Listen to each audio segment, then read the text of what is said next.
From the Grow Louisiana Coalition, I'm Jennifer Crockett, and this is Makin Energy. 2023 marks a new stage of the oil and natural gas industry, fueled by unprecedented American investments offshore and on land. It's an energy evolution. It's innovation. And Louisiana, when it comes to energy, has led and innovated over and over and over again. And we have the chance to do it now, only if we're smart. The promise? American-made, reliable, clean, and affordable energy built on a mix of existing and emerging technologies. Louisiana is the key. On this episode of Makin Energy, how Louisiana's foundation can lead future innovation. Our first guest is Mark Earhart, Executive Director of Grow Louisiana Coalition, an advocacy group for Louisiana's oil and natural gas industry, and the sponsor of this podcast. Grow Louisiana has more than 110,000 supporters who stand for energy policies and initiatives that benefit small businesses, local communities, and hardworking families all across the state. Grow Louisiana Coalition highlights the positive impacts the energy industry makes in our state, creates awareness about the current energy evolution, and educates supporters on how they can help grow the industry in their parish. Mark, welcome to Makin Energy. It's great to be here. In Louisiana, the energy industry is one of the state's top employers, with about 350,000 people working directly or indirectly in energy today. But what is Louisiana's relevance when it comes to the global energy supply? So the United States of America is the largest natural gas and oil producer in the world. And Louisiana, for a long time, has been one of the largest, if not the largest producer of natural gas and then oil in America, the largest producer in the world. When the first oil wells were even explored and created on land, there were Louisiana people who were there.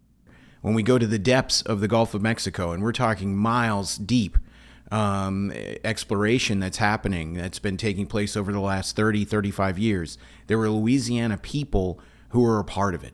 And as we now move into the frontier of cleaner processes and taking on things around the climate and doing things from a efficient standpoint, empowering the world, there are Louisiana people everywhere. In Louisiana, we know the importance of energy because we're the ones who have helped develop the technology. And when we look at the companies that we're very familiar with, I mean, just think about where you go drive up and get your gas. Those are the same companies that, number one, are making the largest private investment in Louisiana's coast to protect and build the coast. The second thing they're doing is they're some of the largest investors in emerging technologies around energy, which includes wind, solar.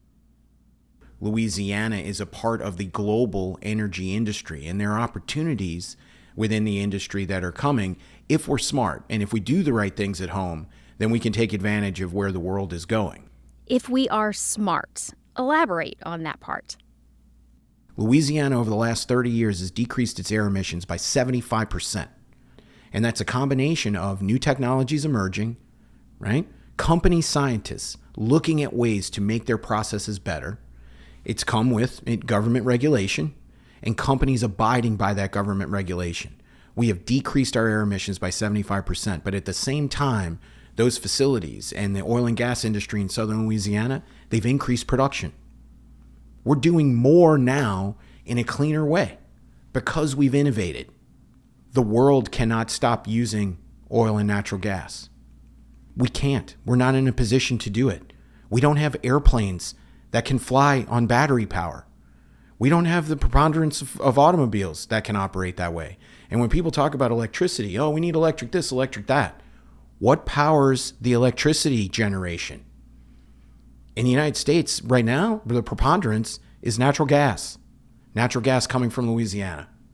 But those same companies who are developing natural gas, who are continue to develop safely oil production and things like that, they're also the largest investors in renewable fuels. If we have our eyes wide open, we see the opportunity. Just like 100 years ago, Louisianians saw the opportunity around oil production, and that emerged into natural gas production, emerged into liquefied natural gas. This is the next innovation. We just have to be smart enough to say yes to it and to get after it and get out of all the noise on either side. Other than an abundance of natural resources, what else does Louisiana have that attracts energy industry companies? So the people make it go. We traveled around the state for 10 years now, talking to people about the importance of Louisiana's energy industry, and more importantly, talking about the way of life of the hundreds of thousands of people who make that industry go. People 10 years ago were unsure about working in oil and gas. They know it was a good living. It's a great living. They know that it's important. But we sort of kept our heads down, looking around, well, I just want to go do my work, and I want to do it safely. And I know that there are benefits to it because there's benefits to my family. I can tell you what the kind of work I'm doing does to benefit the outside world. But when it came to saying, look, we need to grow Louisiana's industry, we need to protect it, people would back off a little. 10 years later, that's not the case. The people who believe in the industry, and there are tens and tens of thousands of them, they're willing to speak up. And they're willing to talk to their local elected officials and the governor and whoever else about the importance of the industry. And we've seen it make a difference in dozens of places throughout the state. 2023 is an election year. Affordable energy, tort reform, infrastructure, jobs. These are all industry-related topics that voters want answered. What is the most important energy-related issue that you're watching in this upcoming governor's race? So we don't endorse candidates. Grow Louisiana's candidate is Louisiana Oil and Gas. What we would argue is the elections that we have in parishes for police juries, parish councils, parish presidents, in many cases, those are as important, if not more important, than potentially who represents us in the legislature, and maybe right on par with who's sitting in the governor's mansion. Because there are three key issues that we're looking at all the time. The first one is growing the energy industry in the state. How do we rekindle and encourage the responsible growth of the industry and the safe growth of the industry in the state? And I think that's a misnomer that people look at from outside of Louisiana. They think we just operate with abandon. We're just running around doing whatever the hell we want. And the truth of the matter is Louisiana's oil and gas industry is the most regulated industry, along with the petrochemical industry, potentially in North America, certainly in the United States. And we are operating in a way that's safe for communities. We're operating in a way that we can build upon it. The second thing that we're looking at is how are you going to improve the legal climate? And that's where we get into a parish by parish debate, because there are parish officials who have chosen the side of trial lawyers over the largest industry in their parish. And it slowed the growth of energy in the state of Louisiana. It's made us look like we're not a good place to invest, when the truth of the matter is the largest investor, private investor in Louisiana's coast is Louisiana's energy industry. It's been that way. It's consistently that way. Lawsuits haven't created a dollar. So the first issue is economic growth. Asking people who want to represent us, what are you going to do to grow energy in a positive way in Louisiana? The second thing is, what are you going to do about the legal climate? And the third thing is, what are we going to do about the quality of life in the state so that the people in the industry continue to invest in their communities? They continue to say, not only am I going to get into this emerging field where all these emerging technologies and things are happening, not only do I want to get into that, but I want to do it here. I don't want to go to the Permian Basin in Texas. I don't want to go to the North Slope in Alaska. I don't want to go to the North Sea.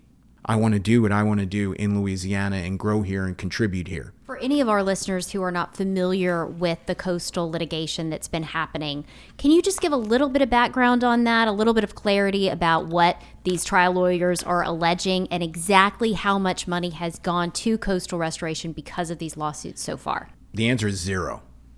Not a dime. So over a 4-year, 5-year period. The amount invested by lawsuits, the results of lawsuits, nothing.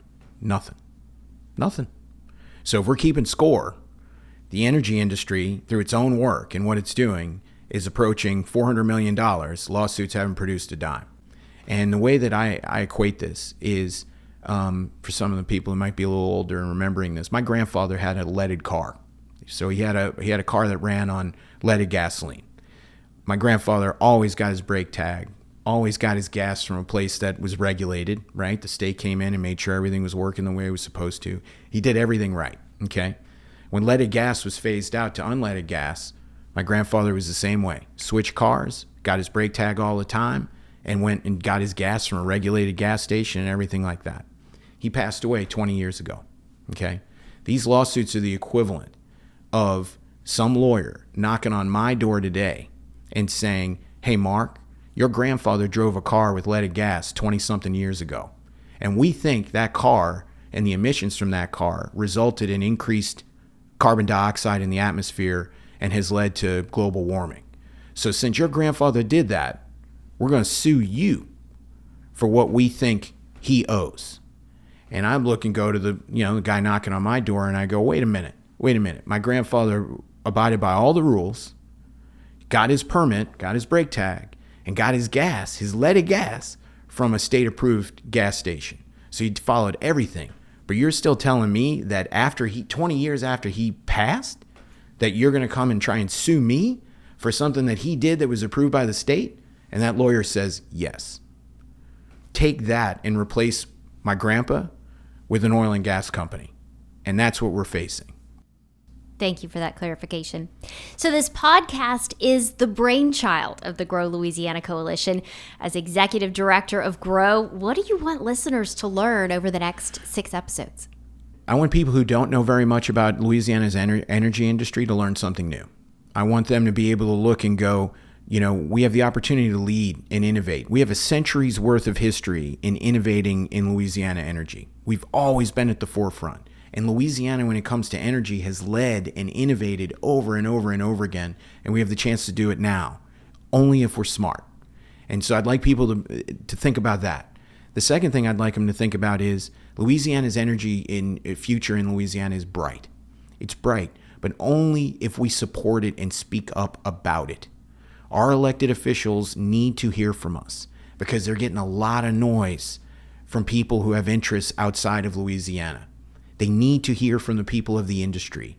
And my hope is that we can, through this, encourage people, number one, to continue to speak up.